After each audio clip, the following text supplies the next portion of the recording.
नमस्कार, मी पंजाब डक. आज आहे 11 जुलै 2026. आजपासूनचा महाराष्ट्रातील शेतकऱ्याला एक अंदाज देणार आहे.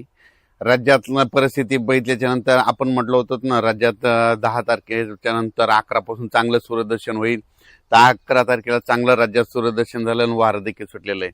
मग राज्यात आता पाऊस कधी येणार आहे, तर खास करून आज मुद्दामून त्याच्यासाठी अंदाज देणार आहे. राज्यामध्ये आता 11, 12, 13, 14 पर्यंत असं चांगलं सूर्यदर्शन राहणार आहे. वारं देखील सुटन, म्हणून ही अंदाज लक्षात यायचा. त्याच्यानंतर 15 तारखेच्या नंतर 16 तारखेपासून राज्यात थोडाफार पावसाला सुरुवात होणार आहे. म्हणजे तुरळक ठिकाणी 16च्या नंतर म्हणजे 16 जुलैपासून 16, 17, 18, 19 दरम्यान राज्यामध्ये तुरळक ठिकाणी विखुरलेल्या स्वरूपाचा भाग बदलत पावसाला सुरुवात होणार आहे. म्हणून हे अंदाज लक्षात यायचा. तो पाऊस सर्वदूर पडणार नाही. फक्त काय झालेलं आहे, हे 4 दिवस जे पाऊस थांबन म्हणजे 14, 15 तारखेपर्यंत, ते 16 तारखेला मात्र परत सुरू होणार आहे. म्हणून हा अंदाज लक्षात यायचा. त्याच्यानंतर पुन्हा काय परिस्थिती राहणार आहे, तर त्यानंतर काय परिस्थिती राहणार आहे, त्याच्यानंतर राज्यातल्या सर्व शेतकऱ्याला सांगू इच्छितो की राज्यामध्ये 21 जुलैपासून ते 5 ऑगस्ट पर्यंत म्हणजे चांगला जोराचा पाऊस पडणार आहे. मग ते दररोज वेगवेगळ्या भागात पडणार आहे. मग 21 जुलैच्या नंतर सगळ्यात जास्त जसं मुंबईला पाऊस पडला ना, आता मुंबई, पुणे, नाशिक, आता नंबर आहे विदर्भाचा. आता 14 जिल्ह्याचा नंबर आहे. मग तुम्हाला सांगू इच्छितो 21 जुलै ते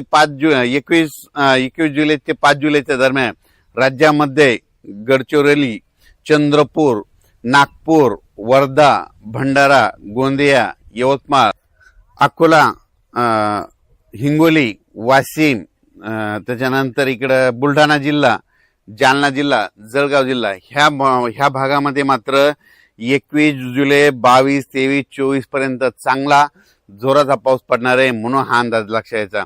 जसं मुंबईकडे पाऊस पडला तसा काय होणार आहे, नागपूरकडं, वर्ध्याकडं, भंडारा, त्याच्यावर चंद्रपूर, यवतमाळ, हिंगोली, अमरावती ह्या पट्ट्यामध्ये काय होणार आहे, म्हणजे शेवटच्या आठवड्यात चांगला पाऊस येणार आहे. म्हणून हे विदर्भात, पूर्व विदर्भातल्या शेतकऱ्यांनी अंदाज लक्षात घ्यायचा.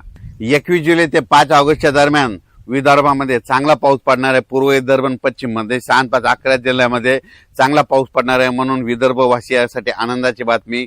म्हणून विदर्भातल्या शेतकऱ्यांनी 20 तारखेपर्यंत तुम्ही तुमचे शेतीचे कामे करून घ्यायचे, कारण की 21 तारखेच्या नंतर चांगला जोराचा पाऊस तुमच्या भागात येणार आहे. म्हणून हा अंदाज लक्षात घ्यायचा. जसं मुंबईकडे पडला तसा आता विदर्भाचा नंबर आहे.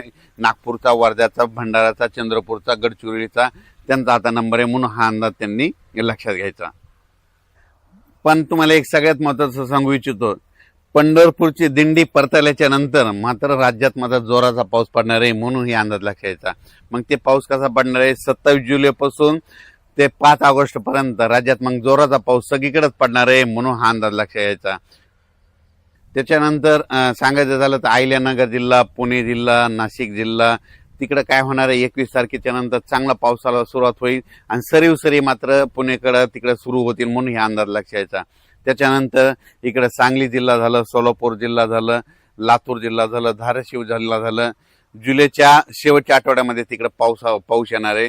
तिकडे सध्या तरी असा मोठा पाऊस तिकडल्या भागात नाही.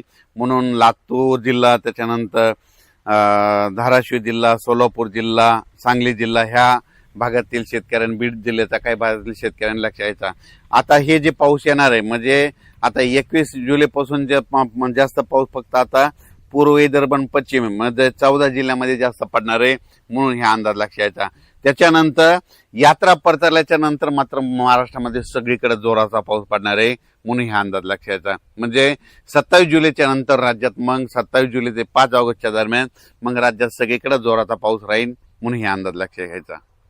तसेच काही जिल्ह्यामध्ये आणखीन अद्यापही काही भागात पाऊस झाला नाही. त्याच्यामध्ये नंदुरबार जिल्हा एक आहे, सोलापूर जिल्हा एक आहे, लातूर जिल्ह्याचा काही भाग आहे, धाराशिव जिल्ह्याचा भाग आहे, बीड जिल्ह्याचा काही भाग आहे, नांदेडचा काही भाग आहे, सांगलीचा काही भाग आहे.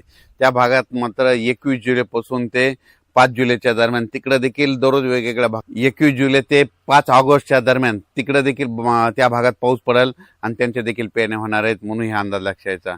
नंदुरबार जिल्ह्यात देखील आता ह्या 15-16च्या दरम्यान म्हणजे 16-17च्या दरम्यान नंदुरबार जिल्ह्यात देखील पावसाला सुरुवात होणार आहे. म्हणून ह्या नंदुरबार जिल्ह्यासाठी आनंदाची बातमी. राज्यात मात्र 15 जुलै, 16, 17, 18ला विखुरलेल्या स्वरूपात भाग बदलत पाऊस पडणार आहे. सर्वदूर पडणार नाही. फक्त पाऊस सुरू होणार, एकदम असा बंद पडणार नाही म्हणून हे अंदाज खास करून अंदाज दिलेला आहे. कारण की प्रसार माध्यमातून खंड असा शब्द वापरला. तुम्हाला सांगू इच्छितो एकदम खंड म्हणजे की सगळा पाऊस बंद असतो, तसं काही होणार नाही. 15, 16, 17, 18च्या दरम्यान राज्यात परत पाऊस थोडाफार सुरुवात होणार आहे. त्याच्यानंतर काय होणार, 21 जुलैपासून ते 5 ऑगस्टच्या दरम्यान राज्यात पुन्हा पाऊस चांगला सक्रिय होणार आहे. 2 चक्रीवादळ येणार आहेत. एक पहिलं चक्रीवादळ येईल, ते काय होईल, ते गडचिरोलीकडून पूर्व विदर्भातून लगेच असं पूर्व विदर्भातून पश्चिमी विदर्भात जाईल, पश्चिमी विदर्भाकडून उत्तर महाराष्ट्राकडे जाईल, उत्तर महाराष्ट्राकडून गुजरातकडे जाऊन धुमाकूळ घालेल. पण ते जात असताना काय होईल, महाराष्ट्रात मात्र पाऊस पडेल म्हणून हे लक्षात येतं. काही भागात रिमझिम पडेल, काही ठिकाणी जोरात पडेल. म्हणून येते 21 जुलै ते 23-24 पर्यंत त्याचा असर राहील.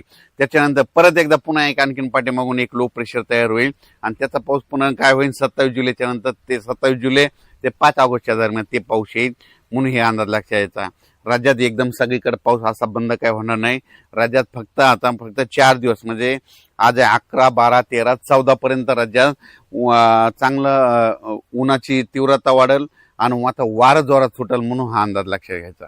त्या भागात अद्यापही पाऊस झाला नाही, त्या भागात मात्र 21 जुलै ते 5 ऑगस्टच्या दरम्यान पाऊस पडेल आणि त्यांची देखील पेरण्या होतील म्हणून हा अंदाज शेतकऱ्यांनी लक्षात घ्यायचा.